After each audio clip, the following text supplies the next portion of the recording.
ശബരിമല സ്വർണ്ണക്കൊള്ളക്കേസിൽ തന്ത്രി കണ്ഠരര് രാജീവർക്ക് ഇഡിയുടെ സമൻസ്. അടുത്ത മാസം ആദ്യവാരം കൊച്ചി ഓഫീസിൽ ചോദ്യം ചെയ്യലിന് ഹാജരാകണമെന്നാണ് നിർദ്ദേശമുള്ളത്. അടുത്തയാഴ്ച ചോദ്യം ചെയ്യലിന് ഹാജരാകാൻ ദേവസ്വം ബോർഡ് മുൻ പ്രസിഡന്റ് എൻ വാസുവിനും സമൻസ് നൽകിയിട്ടുണ്ട്. SIT കേസിൽ അറസ്റ്റിലായി 41-ാം ദിവസമാണ് തന്ത്രി കണ്ഠരര് രാജീവർക്ക് ജാമ്യം ലഭിച്ചത്. ഇതിന് പിന്നാലെയാണ് ചോദ്യം ചെയ്യലിന് ഹാജരാകാനുള്ള ED സമൻസ്.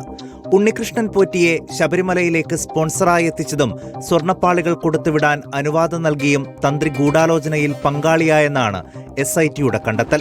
തന്ത്രിക്ക് ഉണ്ണികൃഷ്ണൻ പോറ്റിയുമായി സാമ്പത്തിക ഇടപാടുകൾ ഉണ്ടോ എന്നാണ് ED പരിശോധിക്കുന്നത്.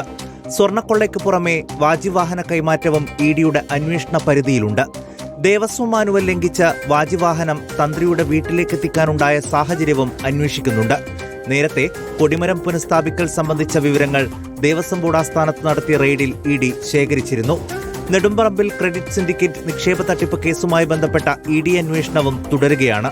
സ്ഥാപനത്തിൽ തന്ത്രിക്ക് 2.5 കോടിയുടെ നിക്ഷേപമുണ്ടായിരുന്നുവെന്ന വിവരത്തിലും അന്വേഷണ സംഘം വ്യക്തത വരുത്തും. സ്വർണ്ണപ്പാളികൾ ഉണ്ണികൃഷ്ണൻ പോറ്റിക്ക് കൊടുത്തുവിടാനുള്ള ശുപാർശക്കത്ത് ദേവസ്വം കമ്മീഷണറായിരുന്ന N വാസുവാണ് ബോർഡിന് കൈമാറിയത്. ഇതിൽ വാസു സാമ്പത്തിക നേട്ടം ഉണ്ടാക്കിയിട്ടുണ്ടോ എന്നാണ് ED പരിശോധിക്കുന്നത്. റിപ്പോർട്ടർ, കൊച്ചി.